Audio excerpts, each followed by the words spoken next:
नमस्कार दोस्तों। तो इस वीडियो में आज हम बात करने वाले हैं चौथे राज के बारे में, जो कि है डोमेन नॉलेज। अगर आपने पहले 3 राज जो है इस इंटरव्यू स्किल सेट प्लेलिस्ट के वो नहीं देखे हैं तो मैं आपसे रिक्वेस्ट करूंगा कि आप वो जाके पहले देखिएगा, ताकि आपकी जो बेटर अंडरस्टैंडिंग है वो इस प्लेलिस्ट में बनी रहे। तो इस वीडियो को आज हम 2 भागों में बांटेंगे। जो सबसे पहला भाग है वो है कि जो डोमेन नॉलेज है ये चीज वो एम्प्लॉयर के नजरिए से इतनी जरूरी क्यों है। दूसरा, डोमेन नॉलेज का मतलब सीधी और सरल भाषा में एक एग्जांपल के जरिए हम आज सीखने वाले हैं। तो डोमेन नॉलेज एम्प्लॉयर्स के नजरिए से इतना जरूरी क्यों है ये जानेंगे। देखिए, टेक्निकल स्किल्स जो कि बहुत ही ऑब्वियस चीज है किसी भी इंटरव्यू में सिलेक्ट होने के लिए, उसके अलावा भी एक चीज होती है जिसे कहते हैं इंडस्ट्री स्पेसिफिक नॉलेज, और इसी को डोमेन नॉलेज भी कहा जाता है। और ये कंपनीज के लिए इतना इंपॉर्टेंट इसलिए है क्योंकि जो एम्प्लॉय वो लोग हायर करेंगे, अगर उनको उनके डोमेन का पहले से नॉलेज हो, उनको उनकी इंडस्ट्री का एक पहले से नॉलेज हो, तो ट्रेनिंग का जो प्रोसेस होता है उसमें एम्प्लॉयर को अपने ज्यादा टाइम और पैसे ना खर्च करने पड़े। इसीलिए कभी भी कोई भी इंटरव्यूअर जिसके पास एक डोमेन नॉलेज पे स्ट्रॉन्ग होल्ड होता है उसे ज्यादा प्रेफर करेगा। तो दोस्तों, अब आप ये पूछेंगे कि एज अ फ्रेशर मुझे कैसे पता होगा कोई भी इंडस्ट्री की जो प्रोसेस है, जो नॉलेज है, वो मुझे ऑलरेडी कैसे हो सकती है।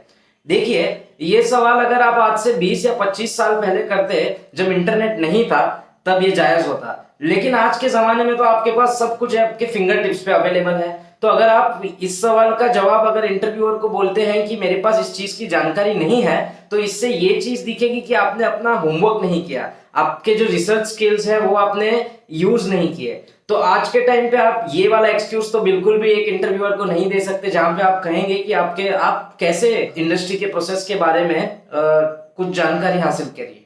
और ये दोनों भी चीज इंटरव्यू के टाइम आपके अगेंस्ट जा सकती है। चलिए अब जानते हैं कि जो डोमेन नॉलेज ये शब्द है इसका मतलब क्या है।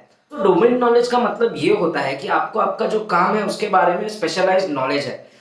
चलिए अभी हम इस चीज को एक एग्जाम्पल के जरिए समझते हैं। तो फॉर एग्जाम्पल, एक जूनियर इंटर्न कार्डियक सर्जन एक हॉस्पिटल में अभी अभी ज्वाइन हुआ है। तो हम उससे ये तो उम्मीद रख सकते हैं कि उसे कार्डियक सर्जरी कैसे परफॉर्म करनी है उसका प्रोसीजर पता होगा, क्या टूल्स लगने वाले हैं उस सर्जरी के दौरान वो पता होगा, क्या मेडिकेशन उसको प्रिस्क्राइब करने हैं पोस्ट ऑपरेशन ये भी पता होगा। लेकिन मैनेजमेंट उससे ये उम्मीद नहीं रख सकती कि जो सर्जरी के टाइम पे उसको टूल्स लगने वाले हैं सर्जरी करने के लिए वो कहाँ से अरेंज करने हैं। तो बेसिकली मेरा कहने का मतलब ये है कि आप उससे ये एक्सपेक्ट नहीं कर सकते कि उसको हॉस्पिटल के जो डे टू डे प्रोसेसेस है उसका पूरा नॉलेज होगा।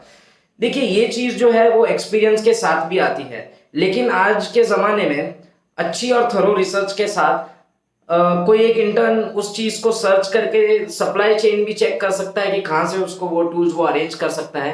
तो ये उसके लिए एक प्लस पॉइंट हो जाता है जब वो इंटरव्यू देता है। अब आप ही मुझे बताइए दोस्तों, इंटरव्यूअर के पास 2 ऑप्शंस हैं, 2 ऐसे कैंडिडेट्स हैं जहां पर एक को एक अपना जो डोमेन नॉलेज है, जो कि इंडस्ट्री स्पेसिफिक नॉलेज है, उसको पता है पहले से कि हॉस्पिटल में कैसे क्या होता है, क्या प्रोसेसेस हैं, उसको अपनी जॉब की तो पूरी जानकारी है ही टेक्निकल स्किल्स के बारे में, लेकिन उसके पास ये एडेड बोनस है कि उसको इंडस्ट्री नॉलेज है, कैसे चीजें होती हैं हॉस्पिटल में उसको पता है। आपको क्या लगता है इंटरव्यू किसे चुनेगा? जाहिर सी बात है उस कैंडिडेट को सिलेक्ट किया जाएगा जिसे ये एक्स्ट्रा नॉलेज है। दोस्तों, अब आप इस कॉन्सेप्ट के बारे में बहुत ही अच्छी तरह से समझ ही गए होंगे। तो जो 5वां वीडियो है, जो 5वां राज है, पॉजिटिव एटीट्यूड, ये हमारे चैनल पे कुछ ही समय में आने वाला है। जुड़े रहिए अपने संपूर्ण तन मन और बुद्धि के साथ। और अगर आपको ये वीडियो पसंद आई हो तो लाइक शेयर सब्सक्राइब करना ना भूलिएगा, और हमें कमेंट सेक्शन में नीचे बताइएगा कि आपको ये वीडियो कितनी हेल्पफुल लगी और अच्छी लगी। धन्यवाद।